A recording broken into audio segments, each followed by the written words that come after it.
Did you know that the most powerful way to defeat a narcissist is to become boring? Yes, so boring that it confuses them to the point where they lose the control they feed on. When you go silent, when you stop reacting, when you refuse to give them the energy they crave, you transform from a victim into a mystery, from a target into an unshakable force. In a world that screams with noise and drama, silence becomes a revolution, and calmness the greatest form of strength.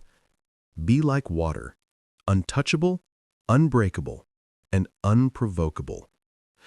Have you ever wondered why some people in your life seem to drain your energy like a sponge?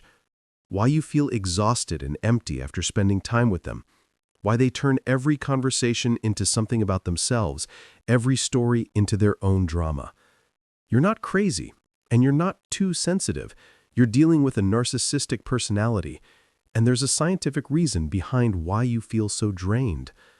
Carl Jung, the famous psychologist, understood something about human nature that we've only recently begun to grasp. He knew that some people live behind masks, shiny, attractive masks that hide a dark emptiness within. A narcissist doesn't see you as a person. They see you as a source of energy, a mirror to reflect their imagined greatness, a fuel for their endless need for admiration and attention. And this isn't your fault. It's their nature. But what if I told you that there is one thing, one simple thing, that can change everything? Something that makes the narcissist completely lose interest in you and move on to another victim. This doesn't require confrontation, shouting, or arguments. It's more powerful than all of that. It's based on a deep understanding of the collective psychology that Jung discovered. If you're ready to reclaim your life, to take back your energy, to free yourself from this invisible psychological prison, subscribe to the channel now, because what you'll learn today will change how you see relationships forever. And now let me tell you the painful truth no one wants to admit. The truth is, you've become addicted to pain. Yes, you heard that right. You're addicted to drama, to emotional chaos, to trying to fix someone who doesn't want to be fixed. Jung called this a complex, a cluster of emotions, memories, and voids living in your unconscious, silently controlling your behavior. A complex that draws you to narcissists again and again, like a moth drawn to the flame. Maybe you grew up in a home where one parent was narcissistic. Maybe you learned that your worth depends on how much you can please others, even at the expense of yourself. Maybe you came to believe that love means tolerating pain, even if it costs you your dignity and your peace of mind. The narcissist can sense this from miles away. They see in you the perfect victim, someone kind, empathetic, giving, someone who believes in the good in people. They see someone easy to manipulate. And without even realizing it, you begin to play your role in their destructive play. You justify their behavior. You make excuses for them. You convince yourself they're going through a hard time, or that they don't really mean it. You believe your love can change them, that your patience can heal them. But the truth is harsh. The narcissist doesn't want to change. They don't see a problem with their behavior. In their eyes, you are the problem. You're the one who doesn't understand, the one who's too sensitive, the one who asks for too much. And every time you go back, every time you forgive and forget, you reinforce their behavior. You tell them their actions are acceptable, that there are no consequences. But what if there was a way to break this cycle? The problem is that most people try to fight narcissism using the narcissist's own weapons. They confront, argue, and try to reason with them. And that's the biggest mistake you can make. The narcissist is an expert in emotional warfare. They grew up in conflict. They know how to twist facts, how to play the victim, how to make you doubt yourself and your memory. They know how to provoke your anger, then accuse you of being aggressive. The more you try to prove your point, the deeper you sink into their web. Because they don't care about the truth. They care only about winning, about being right, about maintaining their perfect image in their own eyes and in the eyes of others. Carl Jung once said that every person has a shadow, the dark side of their personality, that they refuse to acknowledge. The narcissist has rejected their shadow completely and projected it onto you and everyone around them.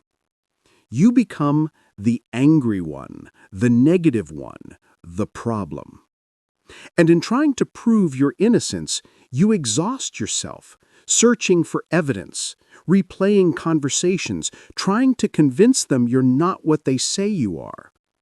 But you're fighting windmills. The narcissist doesn't argue to reach truth. They argue to dominate, even if it means destroying your mental health in the process. That's a price they're willing to pay. You're not. That's the trap, the psychological prison they've built around you. And the more you try to escape logically, the tighter the chains become.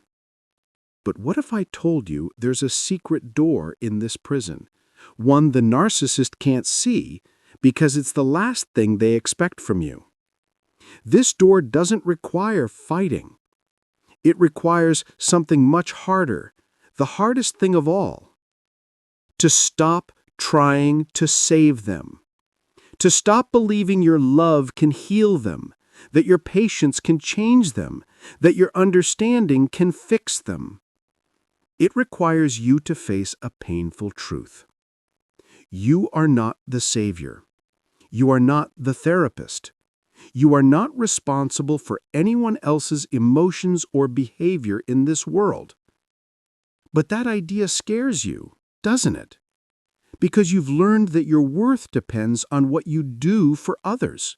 You've learned to be useful in order to be loved. You've learned to put yourself last, always. Jung called this the persona, the mask we wear in this world. You wear the mask of the kind, understanding, forgiving person. It's a beautiful mask, but it's also a prison. Because that mask keeps you from seeing the truth. Some people exploit your kindness. They take your giving nature for granted. They see your forgiveness as weakness and your love as something they are entitled to. And the worst part, you've started to believe it, that this is what you deserve, that love must be hard, painful, full of drama. But that's the biggest lie narcissists have ever sold you.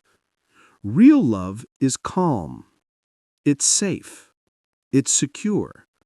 It doesn't demand constant proof. It doesn't require sacrificing your dignity, and it never makes you doubt yourself. But to find that kind of love, you must first stop looking for it in the wrong places. Stop trying to draw water from an empty well. And here comes the magic act, the simple yet devastatingly effective move that makes the narcissist lose all interest in you and seek another victim. Be boring. Yes, you heard that right. Be the most boring person in the world. Don't react to their drama. Don't engage in arguments.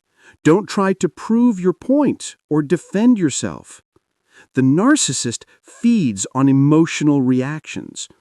They need your intense responses to feel alive, powerful, and in control. When you get angry, cry, scream, or beg, that's their favorite meal. But what happens when you stop feeding them? When you become like a silent rock, unmoved by the crashing waves? They start to panic. They intensify their attacks, trying harder to provoke you. They'll play the victim, accuse you of not loving them, threaten to leave.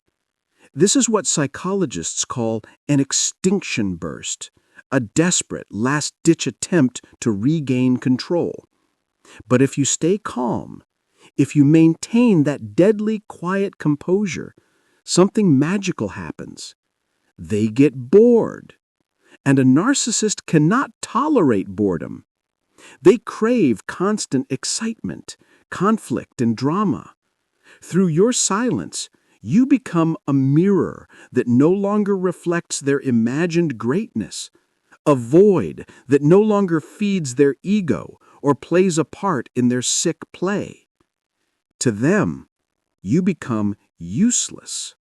The worst thing that can happen to a narcissist is to be ignored, to become invisible, to lose their audience. It's said that the strongest force in the universe is not fire or wind, but water. Calm water that carves its way through rock without noise, without violence, yet with unstoppable persistence. Be like water, calm, steady, unbreakable, because nothing can truly shape or confine it. But this path is not as easy as it sounds, because your silence will awaken every psychological knot the narcissist has planted in you over the years. You'll hear a sly whisper in your mind. He thinks you don't love him. Maybe he's right. Maybe it's your fault. Maybe if you understood him better, everything would change. That's the voice of the complex Jung spoke of, the inner voice that wants to keep you trapped in the role of the perfect victim. Then guilt will strike, like a storm. You'll feel cold, cruel, selfish, because the narcissist has programmed your mind to believe that their needs are more important than yours, their feelings more valid than yours, their comfort more worthy than your peace. But this is the defining moment, the moment that will decide whether you remain imprisoned or finally break free. You must resist that voice. Remind yourself of the truth. You are not responsible for anyone's emotions but your own. When the narcissist comes to spark another drama, take a deep breath. Look at them with calm, detached eyes and simply say, "Okay," or "Maybe," or "I'll think about it." Then change the subject, or excuse yourself and leave. Don't justify, don't explain, don't defend. Every extra word is food for them. Every attempt to explain is an invitation to argue. Every justification is an unspoken admission of guilt. Soon you'll begin to notice a remarkable change. At first, they'll try even harder to provoke you, but then, slowly, they'll start looking for new victims, people more reactive, more easily manipulated. They'll spend less time with you because you're no longer the source of energy they feed on. And suddenly, you'll feel something you haven't felt in a very long time: peace. That deep golden silence that follows the storm. It's the voice of your true self, the one that had been buried beneath all that noise. And here begins the journey of discovering who you truly are, beyond the masks you wore to please others. This is what Jung called individuation, the process of becoming your authentic self, not the image narcissists painted of you. You'll realize you had opinions you used to hide, dreams you buried, and boundaries you never dared to set. You'll see that your inner voice is stronger than you thought, your intuition more honest than all the flattering words you once heard. You'll start to see people differently, to recognize who truly loves you and who was only using you.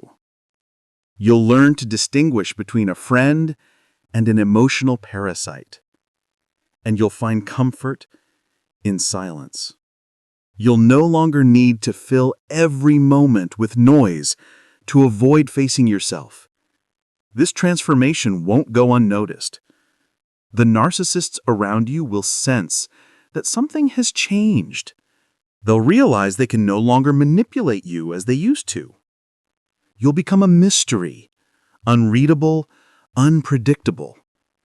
They'll try to regain control with bigger dramas and more chaotic emotions, but you'll no longer be the same person. You'll stand like a mountain before the storm, unshaken, unmoved, refusing to meet chaos with chaos. As for others who used to feed off your energy and endless empathy, they'll start drifting away. They'll find excuses not to meet, call you less often, and seek new, more naive sources of energy. And that's wonderful, because it means the system is working. You've become unattractive to narcissists, and that's the strongest proof that you're healing. Imagine yourself as an old tree that grew in a dark forest, surrounded by parasitic plants sucking its nutrients for years. You thought that was normal, that endless giving was simply your purpose. But one day, you began removing those parasites, one by one. You didn't fight them or rip them off violently. You simply stopped feeding them. At first you felt guilty because they'd been a part of your life for so long. But something miraculous happened. Your leaves began to turn green again, your trunk grew stronger, your branches reached for the sun. You discovered that your energy had been stolen from you all along. And slowly, new plants began to grow around you. Different ones that didn't drain you, but shared with you. They gave you oxygen in exchange for shade, shared water in drought, and stood with you through storms. That's the symbol of your transformation. You're no longer just someone who escaped narcissists. You've become a person who has discovered their true worth, learned their boundaries, and understood the difference between love and exploitation. Now, when a new narcissist approaches, you'll sense them before they speak. You'll recognize them from their gaze, their words, their subtle attempts to pull you back into their old game. And you'll smile inwardly knowing they'll find nothing they're looking for in you. The truth no one tells you is that freedom from narcissists is not the end of the journey. It's the beginning. Because the hardest part isn't dealing with them, it's dealing with yourself after they're gone. You'll face a deep silence, the silence of a mind no longer forced to defend, explain, or analyze. You'll feel an emptiness where chaos used to be. Don't be afraid. This is healing. You're recovering from addiction. Addiction to drama, to saving others, to feeling useful, even when it destroys you. And like any recovery, it comes with withdrawal symptoms. Sometimes you'll miss the excitement, forget the pain. Your mind will try to convince you that it wasn't that bad, that you overreacted. But don't believe that voice. It's the old complex refusing to die. Write down everything they did to you. Read it whenever nostalgia tries to deceive you. You'll also notice that some people in your life won't like the new you. They'll say you've changed, that you've become cold, distant, or selfish. But those are the ones who benefited from your weakness, your limitless forgiveness, your excessive giving. Don't mourn their departure. True friends will love the new you, stronger, clearer, grounded in your boundaries. And remember, this transformation will last only if you choose it, every single day. Choose yourself. Say no when you mean it. That's not selfish, that's self-love. And at the end of this journey, you'll realize the greatest gift you've given yourself wasn't freeing yourself from narcissists. It was discovering who you truly are beneath all the layers of fear, guilt, and the need to please. You'll stand before the mirror and see someone you haven't seen in a very long time, without masks, without fear, without pretense. A person who knows their worth, respects their boundaries, and wisely chooses who deserves a place in their life. A person strong in their silence, loving with intelligence, generous by choice, not by guilt. Narcissists will come and go, that's inevitable. But now, you have the secret weapon. You know how to be boring. You know how to protect your energy. You know how to guard your peace.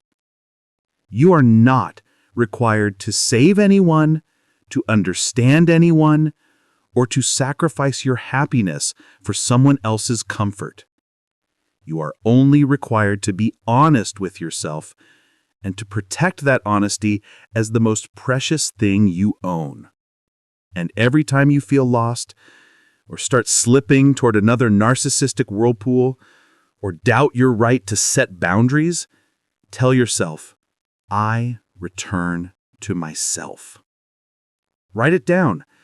I return to myself. If you're ready, begin your journey toward inner peace and freedom from narcissistic control. Remember, you are stronger than you think, deeper than others see, and worthy of love that doesn't hurt and peace that doesn't drain you. Rediscover yourself in silence, with steadiness, and with the strength of water. And until next time, don't forget to subscribe to the channel so you never miss what comes next.